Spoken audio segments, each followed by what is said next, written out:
Ganito rin po ang statement na itong si Mike Defensor. Ang sinasabi nila, it is an honor daw.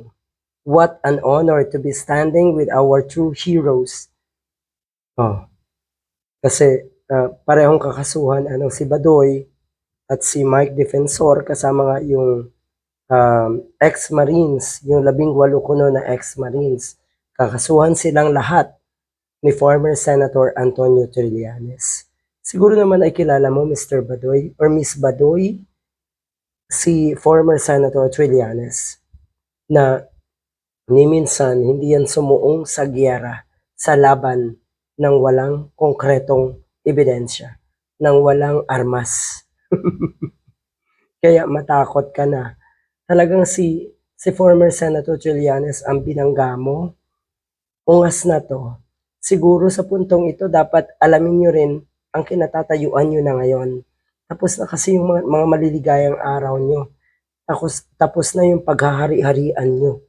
Tapos na yung bidabidahan at pagmamagaling ninyo. Hindi na yan oobra. Siguro sa puntong ito, pwede pa rin natin sabihin na naandyan pa yung mga ulaga at oto-oto nyo taga-suporta. Hanggang doon na lang yun. Ang pinakatanong, sino pa ang sasandalan nyo, Badoy? Wala rin namang pag-asa si Sara Duterte. Dahil ako confident na siguradong mai-impeach etong si Lustay. Ayan. Masaya daw siya at siya ay nakatayo. It is an honor daw na sinusuportahan niya yung 18 brave ex-Marines. Talaga ba matapang? Baka kasi tapang-tapangan.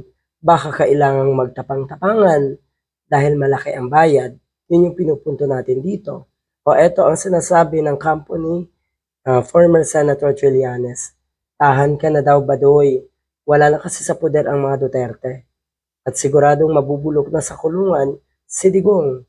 Kaya huwag kang umiyak. Sa korte ka magpaliwanag. Tapos na daw ang kabubuhan ninyo. Gawa-gawa kayo ng katangahan nyo ngayon, tapos matatakot kayo. Sa tingin ko yung mga ganitong klaseng statement, ito ay nagpapatunay na takot ka, Badoy.